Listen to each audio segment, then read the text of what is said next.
Thank you for joining this Microsoft PPM event, which is being presented by Weddington, a leading Microsoft Gold PPM partner in the UK.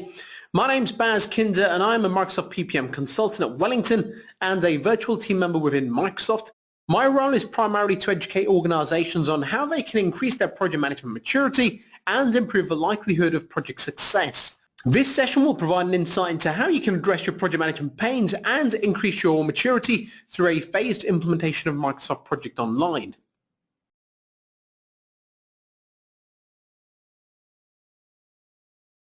I'll start by providing a brief introduction to Weddington, followed by an overview of Microsoft PPM, before I look at the findings of a Forrester report that assessed the cost savings and business benefits enabled by Microsoft Project Online. I'll then discuss the approaches an organization can take to implementing the solution before providing a high-level overview through a demo. At the end, I'll outline next steps if you're looking to trial or implement Microsoft PPM. So Weddington have been helping clients since 1995, offering a wide range of specialist project management services which span consulting, training and recruitment. Through consulting, we help organizations to develop their project management maturity by helping instill project management process and by establishing PMOs. However, for organizations that have already got those elements in place, we do offer maturity assessments to highlight areas for further improvement. And once an organization is pretty mature from a project management perspective, that's where we would provide our expert services to implement Microsoft PPM, which can either be Microsoft Project Server, which is on-premise, or Microsoft Project Online, which is cloud-based and available within Office 365. Through the training arm, we provide APM accredited and bespoke corporate training, as well as delivering courses focused on Microsoft Project to help organizations improve their scheduling maturity. Lastly, through the recruitment arm, we help organizations to recruit high-caliber project professionals at all levels, either on an interim, contract, or permanent basis. If you would like to inquire about any of these services, then please don't hesitate to get in touch. Contact details will be coming up at the end.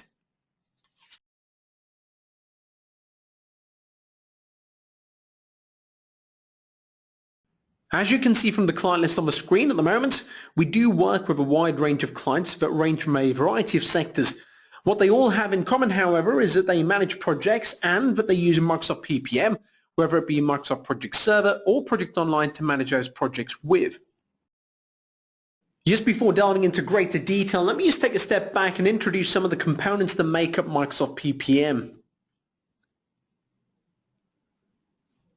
So many of you are probably already familiar with the desktop solution Microsoft Project Professional, which I'm referring to here as the client application.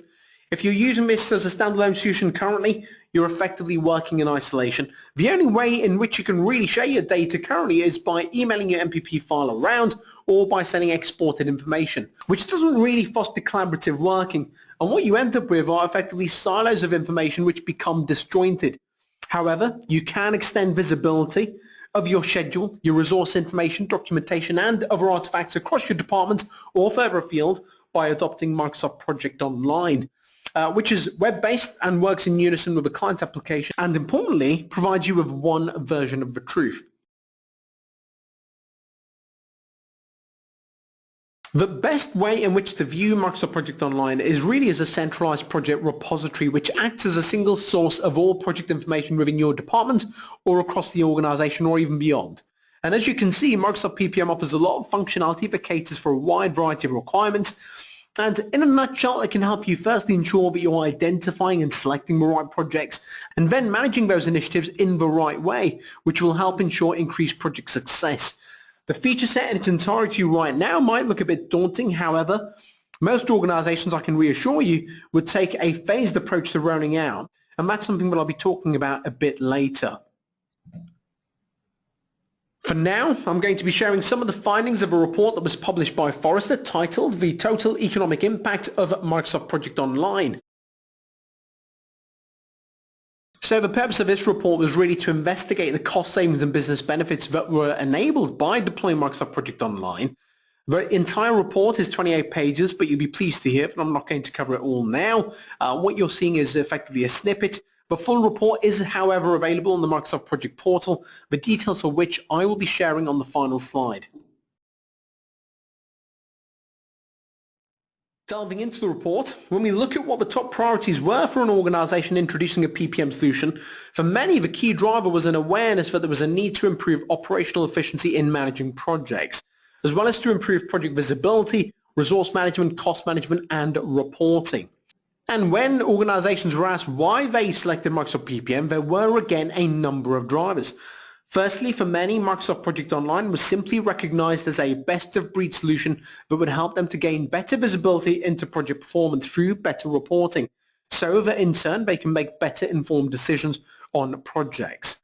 Secondly, an increasing number of organizations had already adopted Office 365, so transition to Microsoft PPM, which resides on the same cloud-based platform, makes perfect sense. It's also a very scalable solution, and it helps improve resource management, which we know is a huge pain point for many organizations.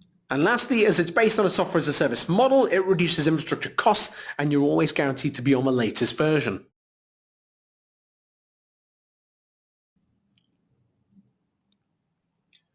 On the screen, you can see some of the responses from their survey respondents when they were asked what are the benefits of cost savings have been experienced with Office 365 PPM.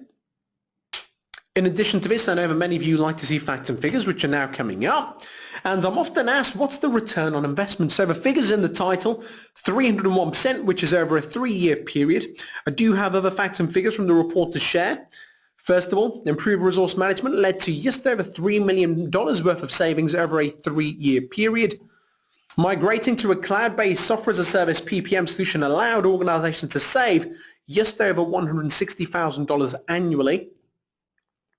Improve visibility into project performance, reduce project budget overruns by 5%, and increase project management performance and project throughput, generated just under $2 million worth of savings over a 3-year period. So quite impressive.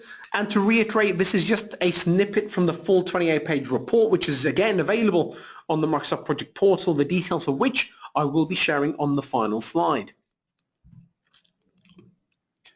So you've made the decision that you want to implement Microsoft Project Online.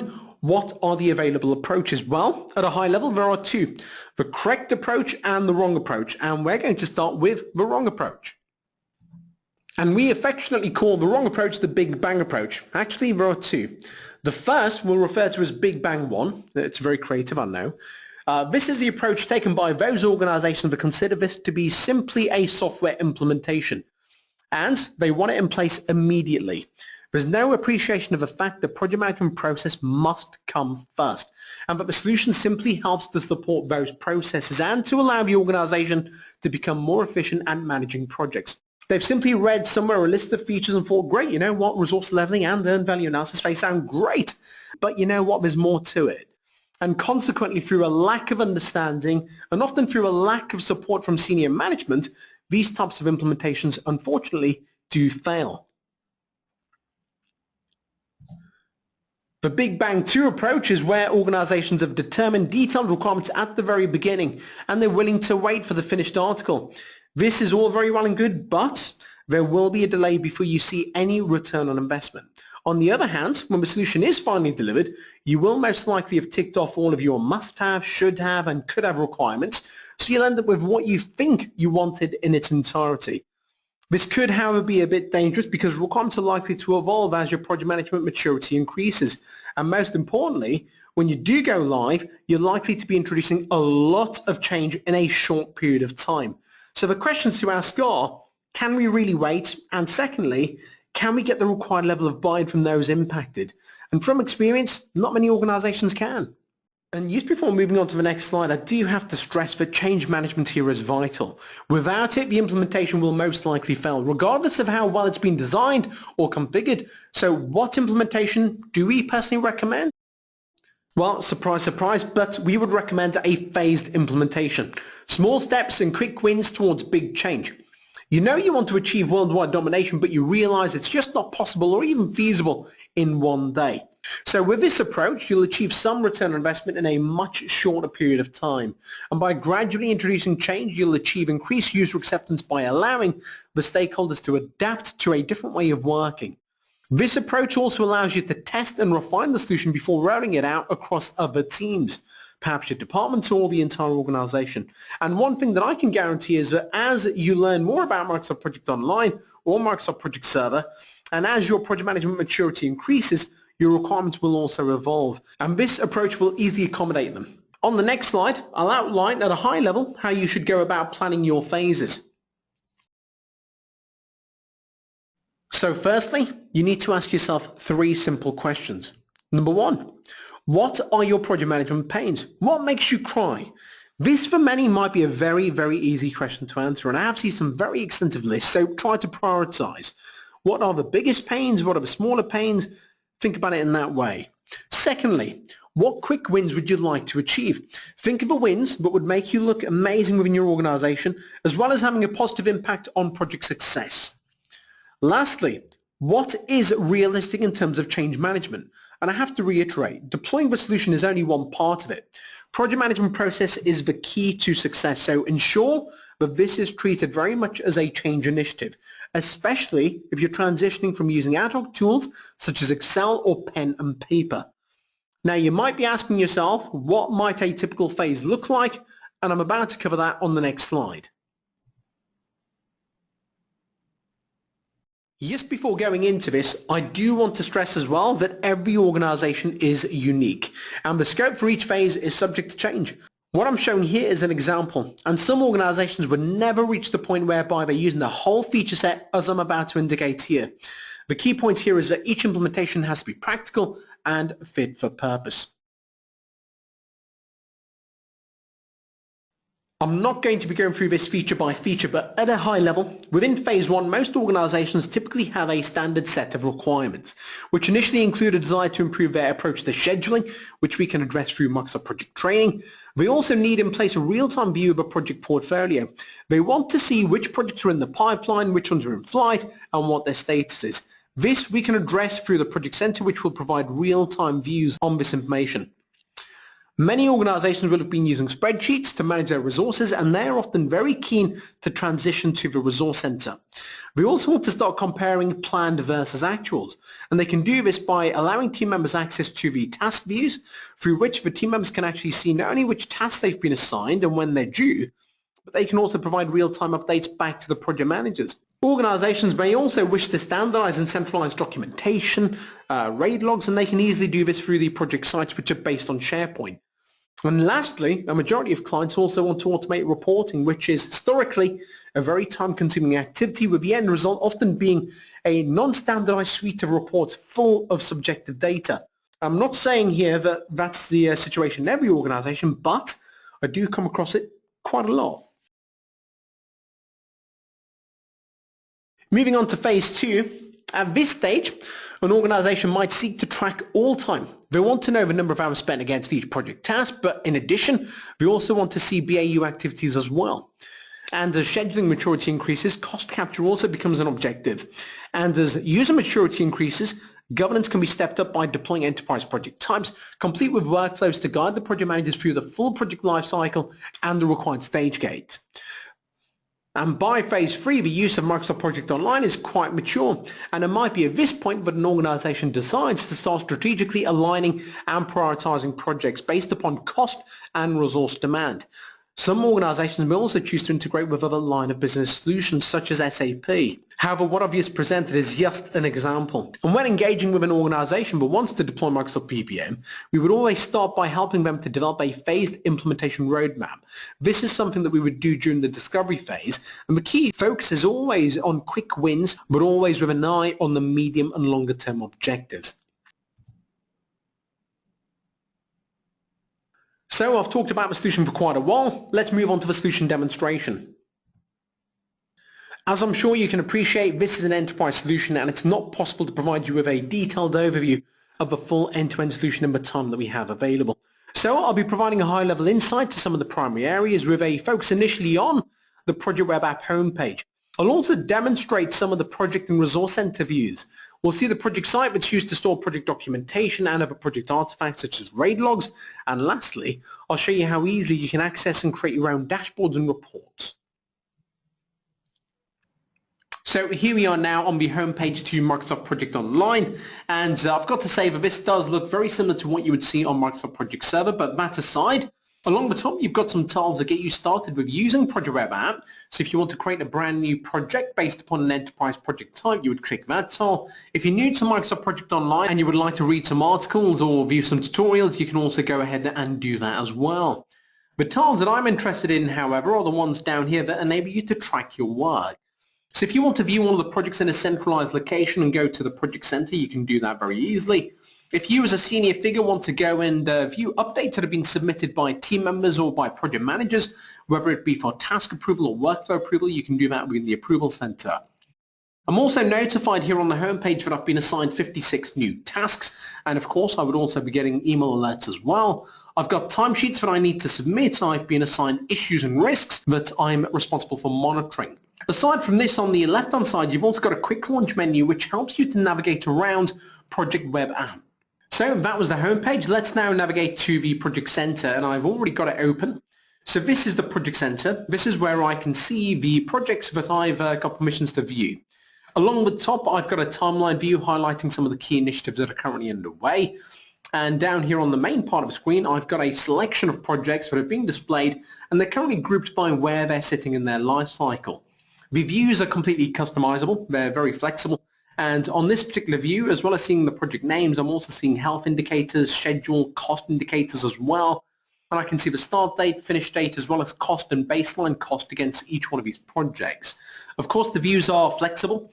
And instead of planning, I could select from any one of these other views that I would like to view. And as an example, I'm going to go to the cost view. And here we see all the projects grouped by cost. However, going back to the main view that I had previously, I did want to also illustrate, but I can also scroll down and drill down into a project. So let me click into this biothermal air warming system project. So on this particular page, I can see the workflow status. Along the top, I can see the defined life cycle of a project. I can see that this project contained a create phase, a select phase, a plan phase. Currently, I'm sitting in the manage phase. Of course, all of the phases and stages are completely bespoke, so whatever your project lifecycle looks like within your organization is what would be reflected here. On this page, I can also see the sections that need to be completed for that particular stage. So I've got to complete the project details, I've got to complete a strategic impact form, and I've got to update the schedule. Further down on the same page, I can also see all of the workflow stages listed out. I can see ticks against the items that have been completed, and an arrow showing me where I am right now. Aside from this, I can also see the schedule right here in the browser. And similarly to what you could do in the Project Center, you can also select from different views here as well. So currently I'm looking at the task schedule. However, you can see that there's quite an extensive list of views available, and it's also quite easy to create your own views as well. If I wanted to, I could also start editing the schedule right here in the browser. However, I'm not going to be doing that right now. And to reiterate, this is going to be a very high-level taster demonstration. If you would like to see more, and if you would like to delve into greater detail, all you need to do is get in touch with us using the details that will be coming up on the final slide. For now, I'm going to be closing out of this project, and I'm going to be heading over to the Resource Center. So again, I've already got this open, and the very first screen that I see is literally showing me a list of all the resources that I currently have listed within the organization. So the views here are quite flexible as well. Currently, I'm viewing all the work resources. And my work resources, which are people or generic resources, I can group however I want. So if I wanted to group them by team or by cost center, I could do that very easily. To save time, I've already selected quite a few resources, and I'm going to head over to capacity planning. So within capacity planning, the view that I'm looking at right now is resource utilization.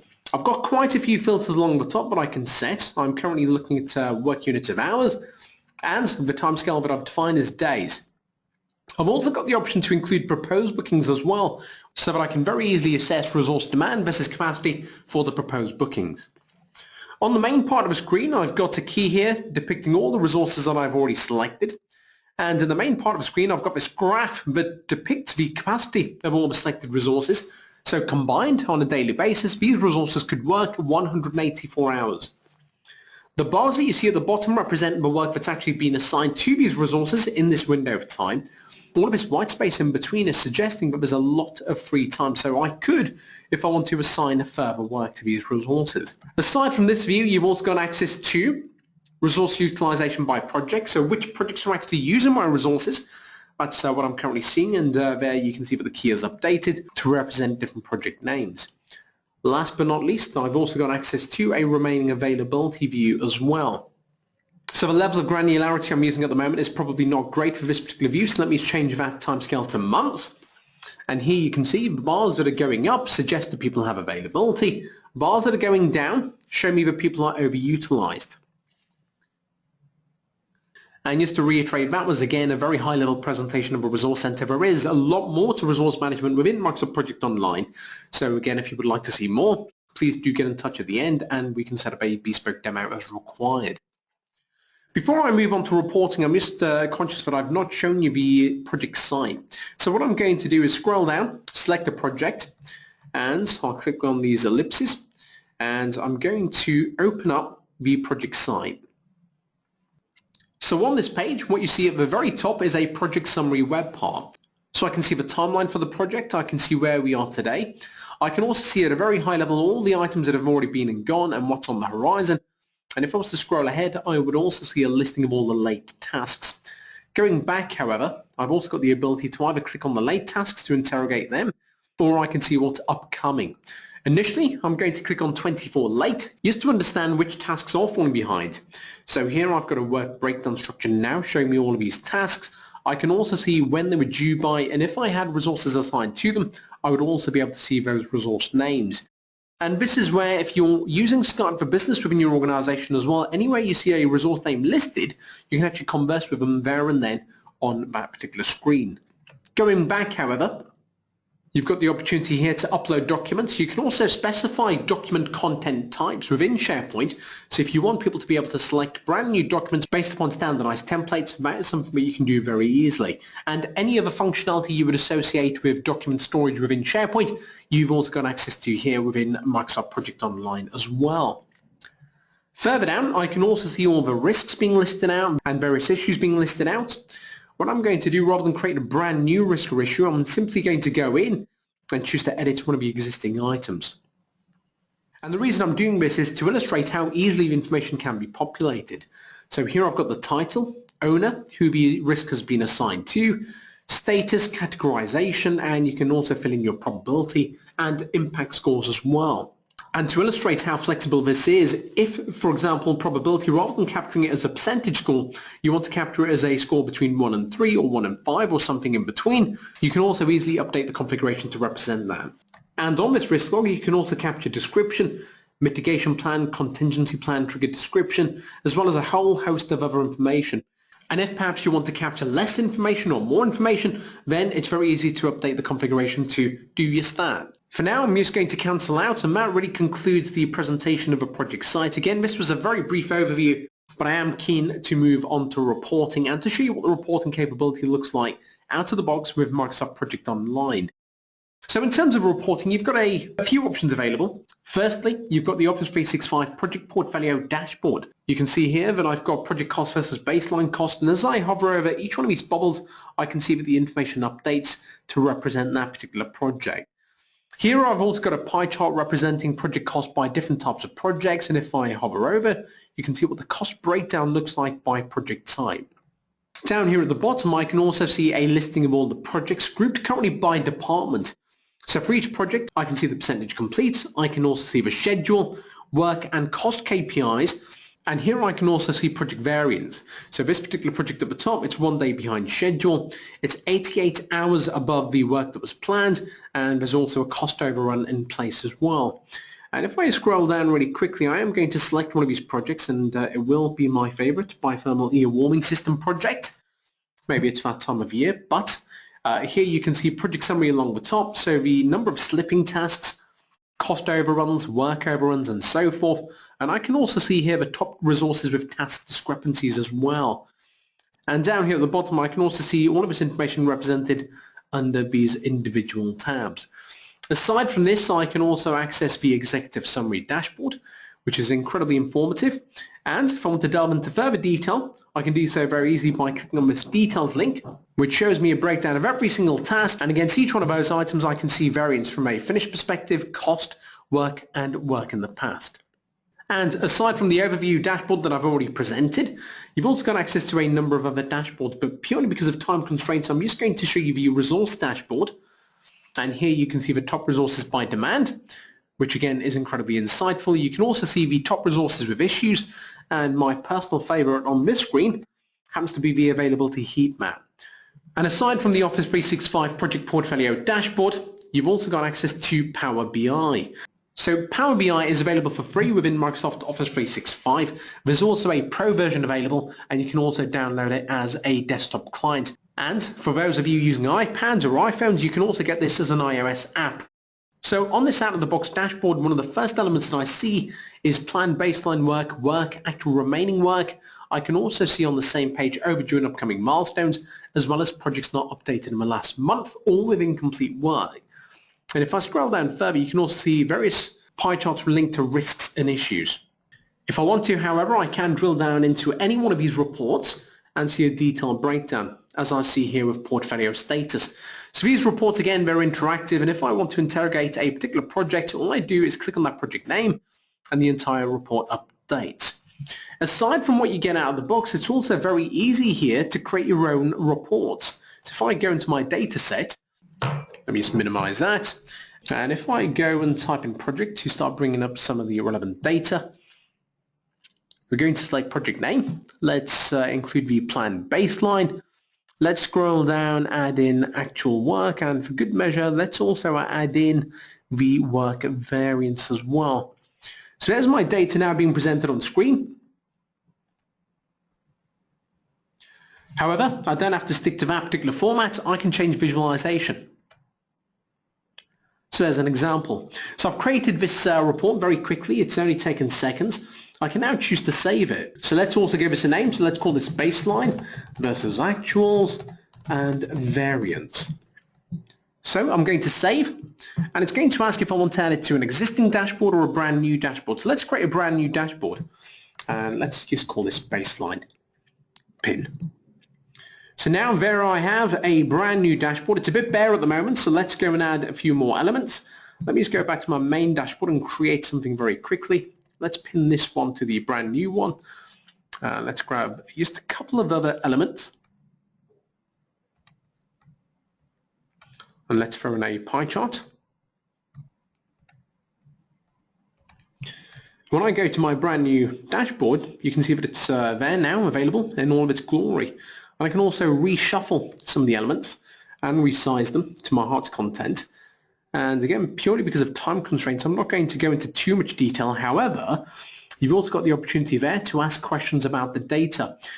And Power BI will, on the fly, pull together that data, enabling you to visualize it however you want.